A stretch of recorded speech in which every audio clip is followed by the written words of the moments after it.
आज हम लोग पेडागॉजी के ऐसे क्वेश्चन सॉल्व करने वाले हैं जो मोस्ट इम्पॉर्टेंट हैं। तो चलिए बिना किसी देरी के शुरू करते हैं। तो हमारा पहला क्वेश्चन है, राष्ट्रीय शिक्षा नीति NEP 2020 के अनुसार राष्ट्रीय परीक्षण एजेंसी NTA का क्या कार्य है? तो इसका सही आंसर होगा उपरोक्त सभी। देखिए, राष्ट्रीय शिक्षा नीति हम सभी लोग जानते हैं 2020 में चेंज कर दी गई है। किस लिए चेंज की गई? क्योंकि हमारी जो शिक्षा प्रणाली थी उसकी गुणवत्ता में कुछ सुधार लाया जा सके, जो कि सही भी है, इसलिए इसको मंजूरी दे दी गई थी। NTA क्या होता है? राष्ट्रीय परीक्षण एजेंसी। देखिए, राष्ट्रीय परीक्षण एजेंसी एक उच्च गुणवत्ता वाली सामान्य अभिक्षमता परीक्षा की प्रस्तुति करने के लिए काम करती है। यह परीक्षण एजेंसी प्रत्येक वर्ष कम से कम 2 बार विज्ञान, मानविकी, भाषा, कला और व्यावसायिक विषयों में विशेष सामान्य विषय परीक्षा आयोजित करती है। NTA उच्च शिक्षा संस्थानों में पूर्व स्नातक और स्नातक प्रवेश और फेलोशिप के लिए प्रवेश परीक्षा आयोजित करने के लिए एक प्रमुख विशेषज्ञ स्वायत्त परीक्षण संगठन के लिए कार्य करती है।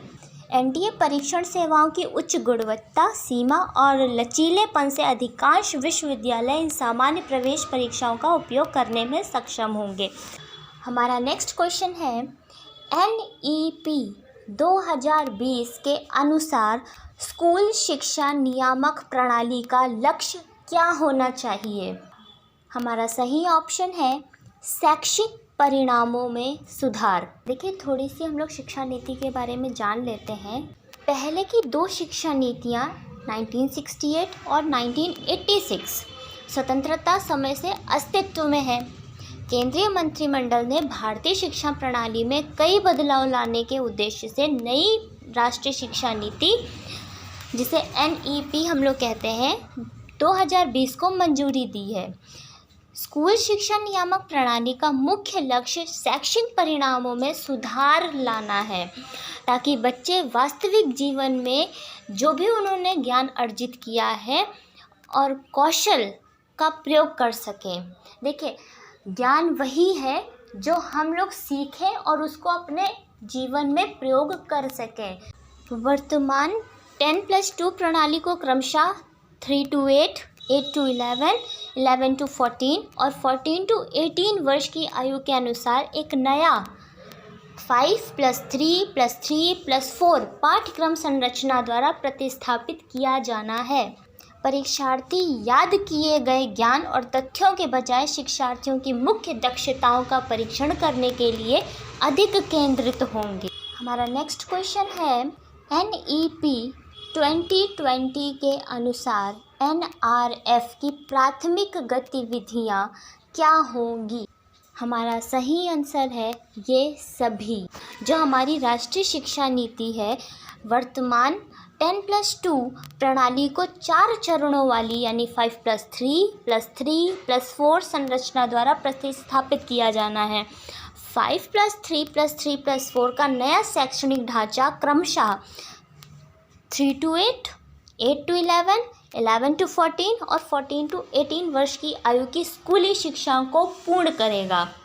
राष्ट्रीय शिक्षा नीति 2020 में 3 वर्षों की आंगनवाड़ी या पूर्व स्कूली शिक्षा के साथ 12 वर्ष की स्कूली शिक्षा शामिल है। NEP 2020 के अनुसार 2025 तक 3 से 6 वर्ष की आयु सीमा में पूर्व प्राथमिक शिक्षा पूर्ण होनी चाहिए। ये नीति बचपन की देखभाल और शिक्षा पर बल देती है। जी, ये नीति लाना बहुत ज़रूरी था, क्योंकि देखिए, रटा रटाया ज्ञान कभी भी हमारे जीवन कौशल में काम नहीं आता है।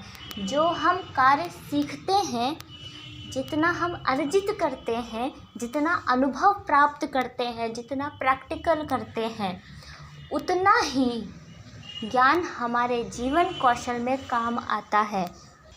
अभी हम लोगों ने क्वेश्चन में NRF की बात करी थी। ये NRF क्या होता है? यानी राष्ट्रीय नवीकरण निधि। NRF का लक्ष्य हमारे विश्वविद्यालयों के माध्यम से अनुसंधान की संस्कृति को व्याप्त करने में सक्षम बनाना है। राष्ट्रीय नवीकरण निधि जुलाई 2020 में घोषित राष्ट्रीय शिक्षा नीति 2020 के तहत एक प्रस्तावित निकाय है।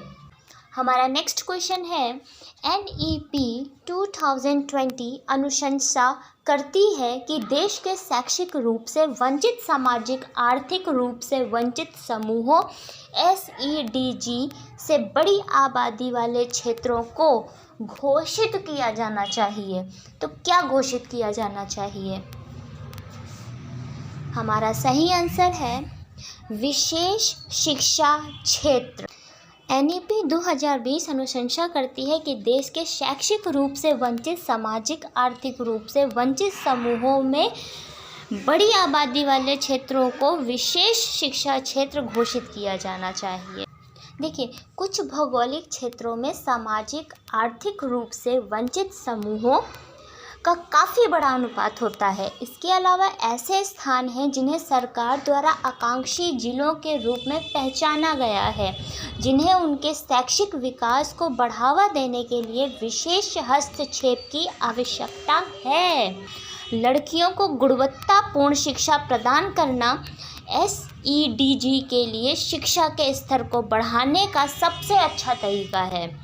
और देखिए, सबसे अच्छी बात इस नीति की ये है कि इसका जो टारगेट है वो लड़कियों के लिए ज़्यादातर है। क्यों है? देखिए, लड़कियों की ओर इसलिए इसको लक्षित किया गया है ताकि जो लिंग भेद होता है उसको कम किया जा सके और पढ़ाई के स्तर में बराबरी का स्थान दिया जा सके, जो असमानताएं हैं उनको नष्ट किया जा सके।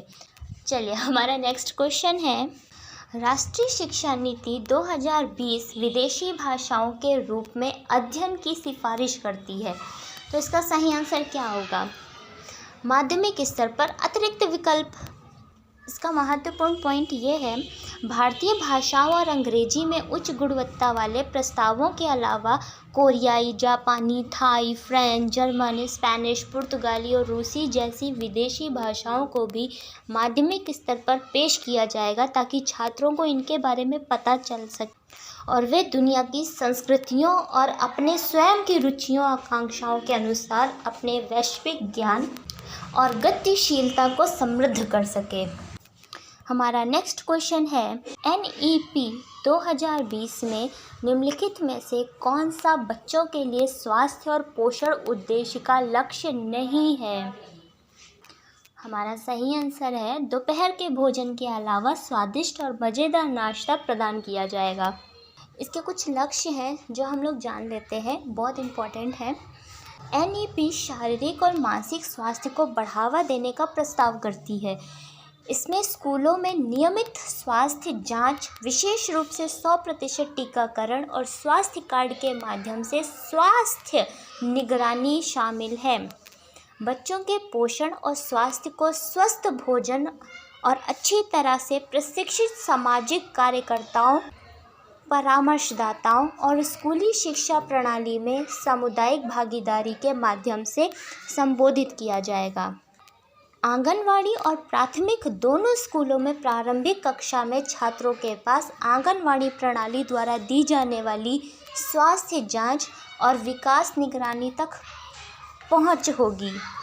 आमतौर पर MDMS के रूप में जानी जाती है। यह भारत सरकार का एक स्कूल भोजन कार्यक्रम है जिसे भारत के पूर्व प्रधानमंत्री PV नरसिम्हा राव ने वर्ष 1995 में शुरू किया था। मध्याह्न भोजन कार्यक्रम की शुरुआत मुख्य रूप से गर्म पका हुआ भोजन उपलब्ध कराकर स्कूलों में नामांकन, उपस्थित और प्रतिधारण दर बढ़ाने के उद्देश्य से की गई है। यह वंचित वर्गों के बच्चों को नियमित रूप से स्कूल जाने के लिए प्रोत्साहित करती है और उन्हें अपनी कक्षा की गतिविधियों पर ध्यान केंद्रित करने में मदद करती है।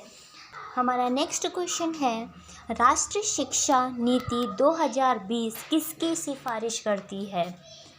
तो हमारा सही आंसर है बहुभाषावाद। देखिए, इसकी महत्वपूर्ण विशेषताएं इस नीति की ये है, नई नीति का उद्देश्य है 2030 तक विद्यालयी शिक्षा में 100% सकल नामांकन अनुपात के साथ पूर्व विद्यालय से माध्यमिक स्तर तक शिक्षा का सार्वभौमिकरण करना। इस नई शिक्षा प्रणाली में 3 वर्ष की आंगनवाड़ी पूर्व विद्यालय शिक्षा के साथ 12 वर्ष की विद्यालय शिक्षा होगी। नई नीति विद्यालयों और उच्च शिक्षा दोनों में बहुभाषावाद को बढ़ावा देती है, क्योंकि बहुभाषी शिक्षा छात्रों को पढ़ाने के लिए छात्र की मातृभाषा या मूल भाषा का उपयोग करने पर जोर देती है, क्योंकि यह अधिगम को प्रभावी बनाती है, सीखने पर जोर देती है। बहुसांस्कृतिक शिक्षा का उपयोग करने वाली कक्षाएं छात्रों को उनकी मूल भाषाओं में सीखने में मदद करने के लिए विभिन्न रणनीतियों का उपयोग करती है। NEP 2020 नियमित, रचनात्मक और योग्य आधारित शिक्षा की सिफारिश करती है और अधिगम के लिए आकलन पर केंद्रित है। तो आज के लिए बस यहीं तक रखते हैं। आप लोगों को लगता हो कि हाँ, कुछ इन्फॉर्मेशन मुझे मिली है, तो बने रहिए मेरे चैनल के साथ। लाइक करिए, शेयर करिए, कमेंट करिए। कमेंट में बताइए कि मैं अपने आप को कैसे इम्प्रूव करूं, और सब्सक्राइब भी कर देना यार। चल, bye bye, take care, thank you.